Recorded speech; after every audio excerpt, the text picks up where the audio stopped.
Good morning विद्यार्थियों, कैसे हैं आप सब लोग। कल हमने पढ़ा था 1833 तक अधिनियम। इसके बाद वाले अधिनियम जो हमने पढ़े हैं वो अपने फेसबुक पेज पे पढ़े हैं, इसलिए आप मेरे फेसबुक पेज सर्वोदय क्लासेस 55 पे जाके उन्हें देख सकते हैं। इसलिए 1858 तक हमने कल पढ़े थे, इसलिए आगे जो हम पढ़ने वाले हैं वो 1861 का अधिनियम पढ़ रहे हैं। 1861 का भारत परिषद अधिनियम। इस अधिनियम की मुख्य विशेषताओं की अगर हम बात करना चाहते हैं तो सबसे पहली मुख्य विशेषता इसकी थी मंत्रिमंडलीय व्यवस्था का प्रारंभ,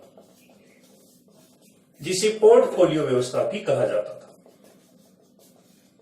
दूसरी इसकी जो महत्वपूर्ण विशेषता थी वो थी 1861 के इस अधिनियम के अंतर्गत 3 उच्च न्यायालय गठित किए गए थे। 3 उच्च न्यायालयों का गठन हुआ और ये उच्च न्यायालय 1862 में 3 जगह पर गठित हुए थे, बंबई, मद्रास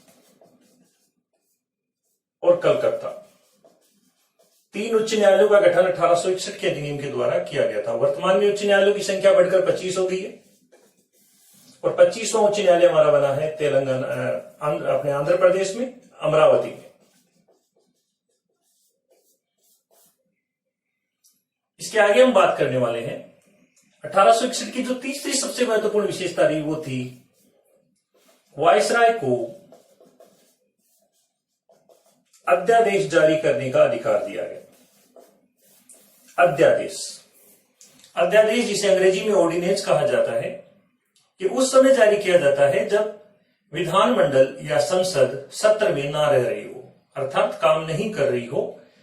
इस समय अगर कानून की आवश्यकता पड़ेगी तो हम अध्यादेश लाएंगे। तो अध्यादेश वर्तमान में भी भारत के राष्ट्रपति और किसी भी राज्य का राज्यपाल जारी करता है, और वर्तमान में जो राष्ट्रपति हमारे जारी करते हैं वो आर्टिकल 123 के द्वारा, और किसी भी राज्य का राज्यपाल आर्टिकल 213 के द्वारा अध्यादेश जारी करते हैं। अध्यादेश की अधिकतम अवधि 6 माह होती है, और उस समय जब वायसराय ने अध्यादेश जारी करने की शक्ति का प्रयोग किया था, उस समय भी इसकी अधिकतम अवधि 6 माह होती थी। तो 1861 के अधिनियम में 3 मुख्य बिंदु शामिल होते हैं। इसके बाद आता है हमारा अधिनियम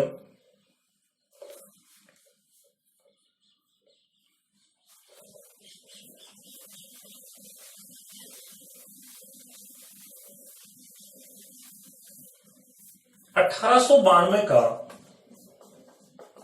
भारत परिषद अधिनियम। इस अधिनियम के अंतर्गत वायसराय की कार्यकारिणी परिषद में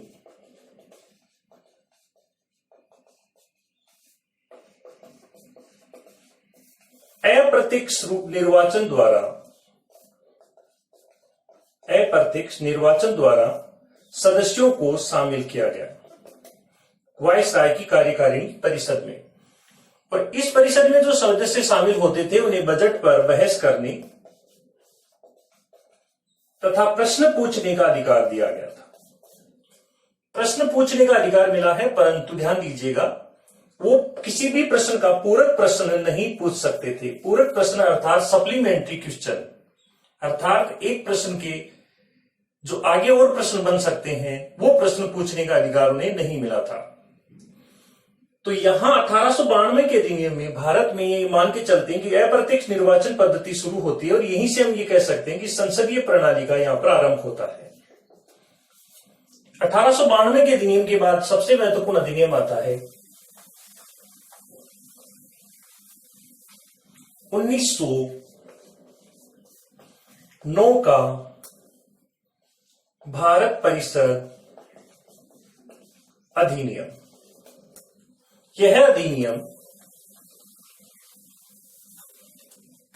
जॉर्ज अरुंडेल कमेटी की सिफारिश पर किया गया था।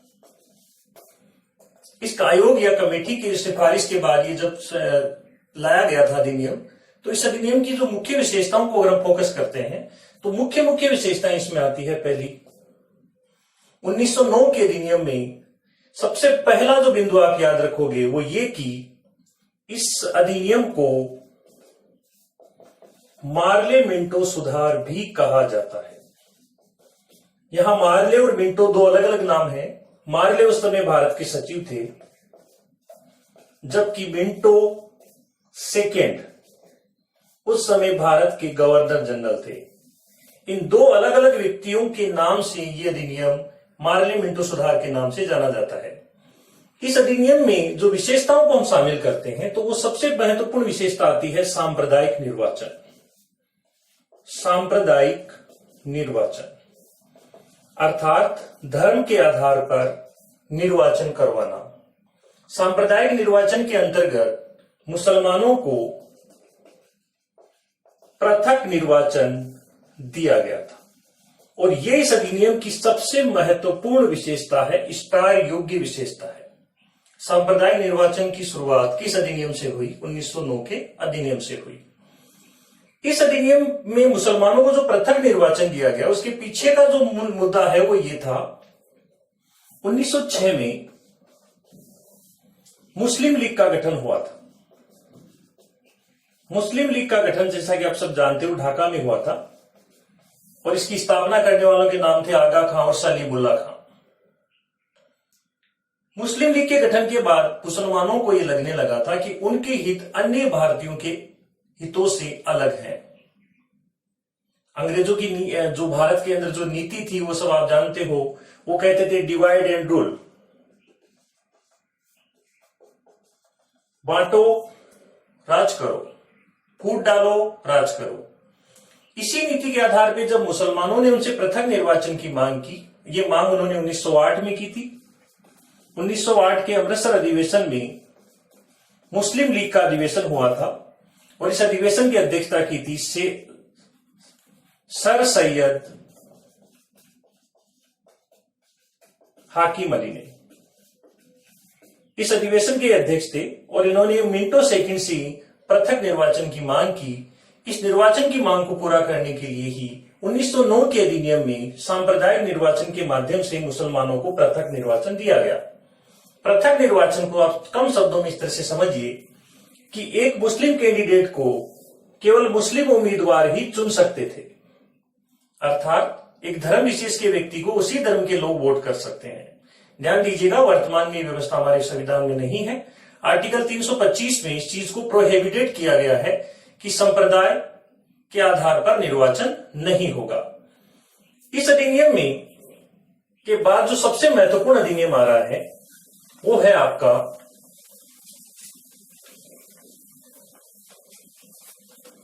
1919 का भारत शासन अधिनियम। इसे मॉन्टेग्यू चेम्सफोर्ड के नाम से भी जाना जाता है।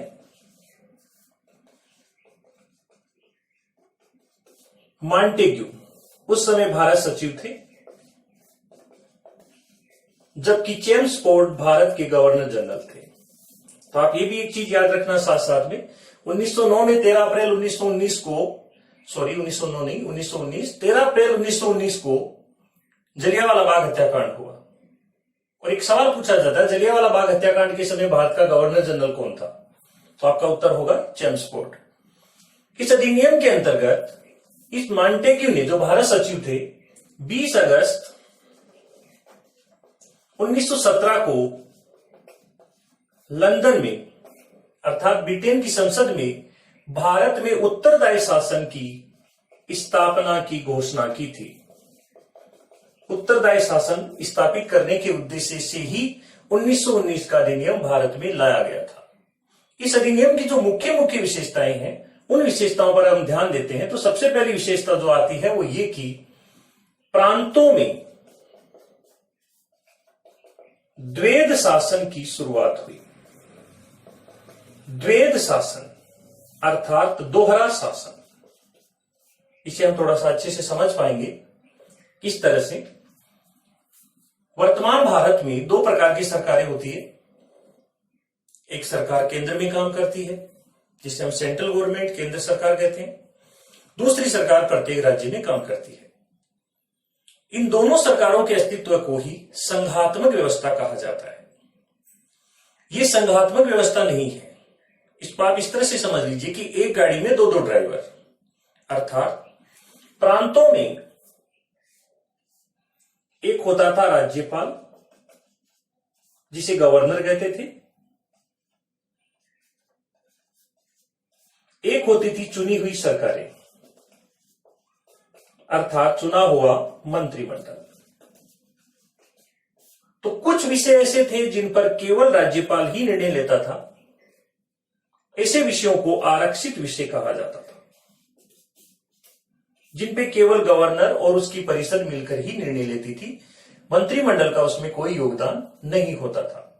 जबकि कुछ विषय ऐसे थे जिन्हें हस्तांतरित विषय कहा गया और इन विषयों पर निर्णय लेने का काम चुना हुआ मंत्रिमंडल करता था। अब आप सोच रहे होंगे कि वर्तमान में भी राज्यपाल होता है, मंत्रिमंडल होता है, तो वर्तमान में भी द्वैत प्रणाली चल रही होगी। बिल्कुल नहीं। वर्तमान व्यवस्था में राज्यपाल केवल नाम मात्र की कार्यपालिका होती है, अर्थात वो जो भी कार्य करता है वो चुने हुए मंत्रिमंडल के परामर्श से ही करता है। वो अपने विवेक से कुछ काम है जो कर सकता है, लेकिन आप याद रखिए जितने भी कार्य करेगा उसमें मंत्रिमंडल का परामर्श जरूर शामिल होगा। तो ये सबसे महत्वपूर्ण है। द्वैत शासन की शुरुआत भारत में किस अधिनियम से हुई? तो वो होगा 1919 का अधिनियम। इसे आप इस तरह से याद रख सकते हैं, इसमें 1919 दो बार आया है, अर्थात ये अपने आप को दोहरा रहा है, द्वैत कर रहा है। इसी तरह से दूसरी इसकी जो मुख्य विशेषता थी,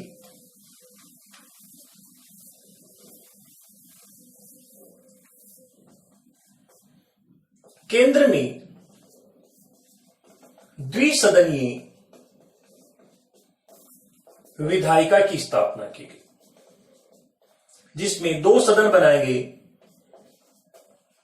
केंद्रीय विधानसभा और दूसरा सदन बनाया गया राज्यसभा, जिसे राज्य परिषद कहा जाता था उस समय। राज्य परिषद में सीटों की संख्या 60 रखी गई थी, जबकि केंद्रीय विधानसभा में सीटों की संख्या 145 रखी गई थी। ये द्विसदनीय व्यवस्था प्रारंभ की गई थी केंद्र में। इसके बाद में जो सबसे महत्वपूर्ण इसका तीसरा बिंदु आता है वो ये कि भारत में यूपीएससी की स्थापना का प्रस्ताव रखा गया था। UPSC, union public service commission, अर्थात संघ लोक सेवा आयोग, जो बड़ी भर्तियां करवाता है, आईएएस का एग्जाम करवाता है, इसके अलावा कई बड़ी भर्तियों का आयोजन करता है। इसका प्रस्ताव इसी में रखा गया था और इसी के आधार पर भारत में 1926 में यूपीएससी की स्थापना इलाहाबाद में हुई थी।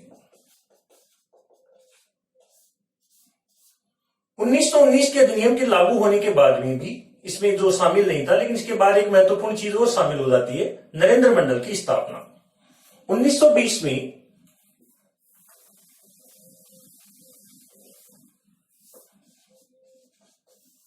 ब्रिटेन के महाराजा ने एक आदेश के द्वारा नरेंद्र मंडल का गठन किया था और यह नरेंद्र मंडल, जिसमें भारतीय राजाओं को सलाह देने के लिए एक परिषद बनाई गई थी, भारतीय राजा गवर्नर जनरल को सलाह देने के लिए एक परिषद के रूप में काम करते थे। नरेंद्र मंडल का गठन 8 फरवरी 1921 को हुआ और इसके जो पहले चांसलर चुने गए थे वो थे बीकानेर के महाराजा गंगा सिंह। बीकानेर महाराजा गंगा सिंह नरेंद्र मंडल के प्रथम चांसलर चुने गए थे, लेकिन याद रखिए 1919 के अधिनियम में प्रस्ताव शामिल नहीं था, इसे महाराजा के आदेश के द्वारा लागू किया गया था। नरेंद्र मंडल, जिसे नरेश मंडल भी कहा जाता है, इसका नामकरण करने का श्रेय हम देते हैं। नामकरण का श्रेय मिलेगा अलवर के महाराजा जय सिंह को। अलवर महाराजा जय सिंह ने ही इसका नाम रखा था नरेंद्र मंडल या नरेश मंडल, और ये एक परिषद थी जो गवर्नर जनरल को सलाह देने का कार्य करती थी। इस सलाह को मानना या नहीं मानना गवर्नर जनरल पर डिपेंड करता था। 1919 के अधिनियम के बाद जो सबसे महत्वपूर्ण अधिनियम आता है वो आता है आपका 1935 का अधिनियम। 1935 का भारत शासन अधिनियम। इस अधिनियम में सबसे पहले आप याद रखिए कि ये प्रस्तावना रहित अधिनियम था। प्रस्तावना रहित अर्थात इसके पास कोई प्रस्तावना नहीं थी। प्रस्तावना के बारे में हम आगे बात करेंगे। हमारे भारतीय संविधान में प्रस्तावना हम भारत के लोग से शुरू होती है, जो इस तरह की कोई प्रस्तावना इसमें शामिल नहीं थी। दूसरा, इसमें जो महत्वपूर्ण बिंदु जो शामिल किया गया था उसके अंतर्गत 11 प्रांतों, 6 केंद्र शासित प्रदेशों तथा देशी रियासतों को मिलाकर एक अखिल भारतीय संघ की स्थापना करने का प्रस्ताव था। अखिल भारतीय संघ, लेकिन ध्यान दीजिएगा ये अखिल भारतीय संघ का निर्माण नहीं हो पाया था। इसलिए नहीं हो पाया था क्योंकि देशी रियासतों के ऊपर ये डिपेंड था कि क्या वो इसमें शामिल होना चाहती है या नहीं होना चाहती है। अर्थात उनके लिए ये ऐच्छिक था। ऐच्छिक होने की वजह से देशी रियासतों ने इसमें कोई रुचि नहीं ली, और जब नहीं रुचि ली तो ये कभी अखिल भारतीय संघ का निर्माण कभी हो नहीं पाया था। तीसरा, इसमें जो महत्वपूर्ण बिंदु था, एक सर्वोच्च न्यायालय की स्थापना। यह सर्वोच्च न्यायालय ब्रिटिश सरकार और देशी रियासतों के बीच में होने वाले विवादों को सुनता था, लेकिन यह भारत में सबसे उच्च नहीं था क्योंकि अंतिम शक्ति ब्रिटेन में स्थित प्रीवी काउंसिल को प्राप्त थी। अर्थात ये निर्णय की सबसे बड़ी संस्था लंदन में स्थापित की गई थी। 1935 के अधिनियम में जो चौथा महत्वपूर्ण बिंदु शामिल होता है वो है भारत परिषद, अर्थात भारत सचिव और उसकी परिषद का यहां समापन कर दिया गया। अर्थात भारत सचिव का पद यहां समाप्त हो गया था।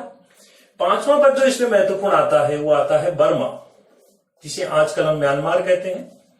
म्यांमार की राजधानी नई पैता, जिसे नेपीता भी बोल दिया जाता है कई बार। तो बर्मा यानी म्यांमार पहले अंग्रेजी ब्रिटिश भारत का अंग था, लेकिन इस अधिनियम के द्वारा उसे भारत से पृथक किया गया। 1935 के इस अधिनियम के द्वारा किया गया था, लेकिन इसे पृथक करते करते 1939 आ गया। अर्थात ये 1939 में डिवाइड हुआ भारत से। अगला जो महत्वपूर्ण बिंदु ये रहा कि प्रांतों में जो द्वैध शासन 1919 के अधिनियम से लागू किया गया था, उस द्वैध शासन को इस अधिनियम के द्वारा समाप्त कर दिया गया। 1919 में प्रांतों में द्वैध शासन स्थापित होता है, लेकिन 1935 के अधिनियम के द्वारा उसे समाप्त कर दिया जाता है। लेकिन केंद्र में द्वैध शासन की शुरुआत कर दी जाती है। प्रांतों में द्वैध शासन समाप्त हो रहा है, लेकिन केंद्र में द्वैध शासन शुरू हो रहा है। प्रांतों को स्वायत्तता प्रदान कर दी गई, अर्थात उन्हें काफी छूट दी गई, और 1937 में इसी स्वायत्तता के आधार पर प्रांतों में पहली बार चुनाव करवाए गए थे। इस अधिनियम को, जिसमें बहुत सारे आर्टिकल थे, इस अधिनियम को पंडित जवाहरलाल नेहरू ने एक संज्ञा दी जिसे दासता का अधिकार पत्र कहा गया। 1935 के अधिनियम को दासता का अधिकार पत्र किसने कहा? तो हम कहेंगे पंडित नेहरू ने कहा। इस अधिनियम की समाप्ति के बाद जो सबसे महत्वपूर्ण अधिनियम आ रहा है वो है हमारा भारत स्वतंत्रता अधिनियम। अब हमारा देश आजाद हो रहा है, और जब आजाद हो रहा है तो क्या क्या मुख्य बातें यहां पर रखी गई थी। देखिए, बोर्ड साफ करने के लिए भी सैनिटाइजर का इस्तेमाल कर रहे हैं, कोरोना भगाने के लिए।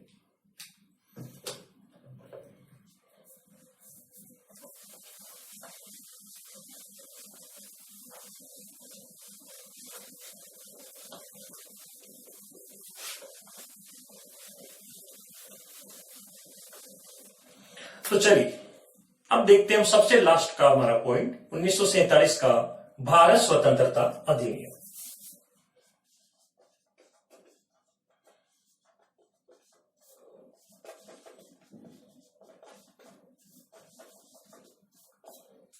तो भारत स्वतंत्र हुआ, उसके पीछे के जो मुद्दे हैं उन्हें समझना जरूरी है। भारत की आजादी में बहुत सारे योगदान रहे हैं। किसी का कम, किसी का ज्यादा। लेकिन सेकेंड वर्ल्ड वॉर जो कि 1939 से 1945 तक चला, इस वर्ल्ड वॉर के बाद विश्व में शांति स्थापित करने के उद्देश्य से एक संस्था स्थापित की गई, जिसे हम यूएनओ अर्थात संयुक्त राष्ट्र संघ कहते हैं। संयुक्त राष्ट्र संघ का गठन होना, ब्रिटेन में लेबर पार्टी की सरकार का बनना, जो लेबर पार्टी भारत के साथ एक उदार रवैया रखती थी, अर्थात भारतीयों के साथ उसकी संवेदनाएं थी। बहुत सारे ऐसे रीजन थे जिसकी वजह से भारत की आजादी का मार्ग प्रशस्त हुआ। तो भारत की आजादी में जो कड़ी में शुरुआत हम करते हैं वो ये थी कि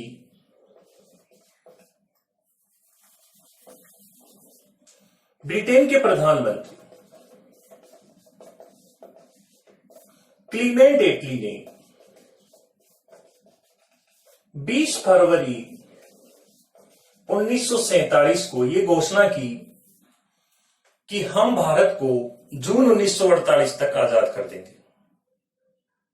पहले भारत की आजादी की तारीख जून 1948 रखी गई थी, लेकिन अंतर्राष्ट्रीय दबाव और बहुत सारे कारणों की वजह से यह आजादी जल्द ही प्राप्त हुई, अर्थात 15 अगस्त 1947 को यह आजादी हमें प्राप्त होती है। इस आजादी के लिए 3 जून 1947 को भारत के अंतिम गवर्नर जनरल या अंतिम वाइसराय और आजाद भारत के प्रथम गवर्नर जनरल लॉर्ड लुई